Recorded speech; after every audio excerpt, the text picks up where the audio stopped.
지난 2분기 가계가 이자 비용으로 쓴 돈은 월 평균 13만 1,000원. 1인 가구를 포함해 통계 작성이 시작된 2006년 이후 모든 분기를 통틀어 가장 많은 금액입니다. 월 평균 소득 479만 3천 원의 2.7% 수준인데 소득 대비 이자 비용의 비율도 역대 최대입니다. 금리 인상의 영향으로 가계 이자 지출은 가파르게 늘어나고 있습니다. 2021년 2분기 가계가 쓴 이자 비용은 월 평균 8만 6천 원. 2021년 8월 이후 기준금리는 0.5%에서 현재 3.5%로 올라 금리가 3%포인트 오른 2년간 이자 지출은 52% 급증했습니다. 반면 소득은 증감을 반복하고 있어 소득 대비 이자 부담이 커지는 상황입니다. 전체 가구 가운데 이자를 내는 가구 비율은 39.9%로 10집 중 4집은 주택담보대출 등으로 이자를 부담하는 걸로 나타났습니다. 특히 전세로 사는 가구의 이자 지출이 2년간 가장 크게 늘었는데 2021년 2분기 10만 2천 원에서 지난 2분기 21만 4천여 원으로 110% 증가했습니다. 소득 대비 이자 비용의 비율도 전세 가구가 가장 컸고 자가 월세 순이었는데 상대적으로 대출 비중이 큰 젊은 층이 전세 가구에 몰려있는 영향으로 풀이됩니다. 하지만 당분간 이자 부담 감소를 기대하긴 어려울 전망입니다. 미국 연방준비제도가 긴축 기조를 이어가겠다고 밝히면서 국내 시장 금리는 오름세를 보이고 있기 때문입니다. 결국 가계 소비 위축으로 이어질 가능성이 높은데 실제 지난 2분기 가계 소비 지출은 2.7% 늘어나는 데 그쳐 2021년 1분기 이후 가장 낮은 증가율을 기록했습니다. MBC 뉴스 양소연입니다. 결혼을 앞둔 32살 김모 씨는 신혼집 마련을 위해 지난주 특례 보금자리론을 신청했습니다.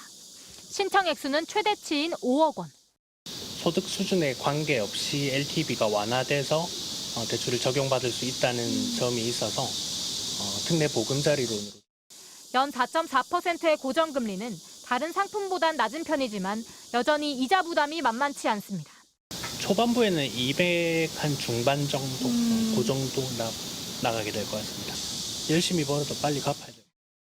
최근 부동산 거래가 회복세를 보이면서 지난달 은행권 주택담보대출은 지난 3월 이후 5개월 연속 증가했습니다. 전체 가계대출 잔액도 지난달 말 1,068조 원을 넘겨 사상 최대치를 기록했습니다. 반면 빚을 제때 갚지 못해 이자율을 조정하거나 상환기한을 미루는 등 채무조정을 신청하는 사람도 크게 늘었습니다. 올 상반기 신용회복 신청자 수는 9만 2천 명으로 지난해 전체 13만 8천여 명의 70%에 근접했습니다. 고금리가 지속되면서 이자도 못 내는 대규모 가계부실이 우려되자 금융당국이 현장 점검에 나서기로 했습니다. 우선 총부채 원리금 상환 비율, DSR 규제를 회피하는 수법으로 지적받고 있는 50년 만기 주담대에 대해 만 34살 미만만 가입 가능하도록 하는 방안을 검토하고 있습니다. 소득에서 과도하게 그 범위가 넘어가는 지점이 있음에도 불구하고 DSR 모델을 만들었을 수도 있고요. 40년, 50년 주담대가 지금 활성화되면서 점검해야 될 부분들이 있기 때문에 주택담보대출에 적극적인 인터넷 은행에 대해선 소득심사에 문제가 없었는지도 살펴보기로 했습니다. 다만 주요 가계대출의 하나인 특례보금자리론은 고정금리 대출 확대라는 긍정적인 측면도 있어 필요하다고 봤습니다. MBC 뉴스 고재민입니다. 직장인 신모 씨는 최근 한 인터넷 은행으로 신용대출을 갈아탔습니다. 기존에 이용하던 은행보다 4천만 원을 더 빌리기 위해서였습니다. 한도도 그거보다 높게 나오고 금리도 낮아져서 인터넷 뱅크로 대출을 받았죠. 올 들어 줄어들던 가계대출이 4월 바닥을 찍은 뒤 다시 늘고 있습니다. 5대 시중은행의 가계대출 잔액은 지난달 말 기준 678조 2천억 원까지 올라왔습니다.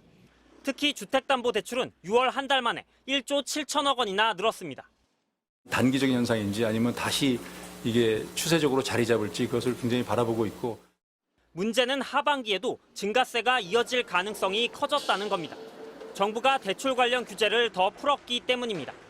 전세 보증금 반환을 위한 대출에 한해 DSR 대신 DTI를 적용하기로 했는데 DSR은 모든 대출의 원금과 이자를 따져 대출 가능 범위를 정하지만 DTI는 주택담보대출을 제외한 다른 대출은 원금을 뺀 이자만 계산합니다.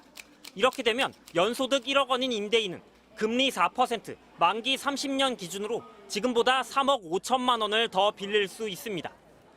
아직은 문제가 없다는 게 정부 입장입니다.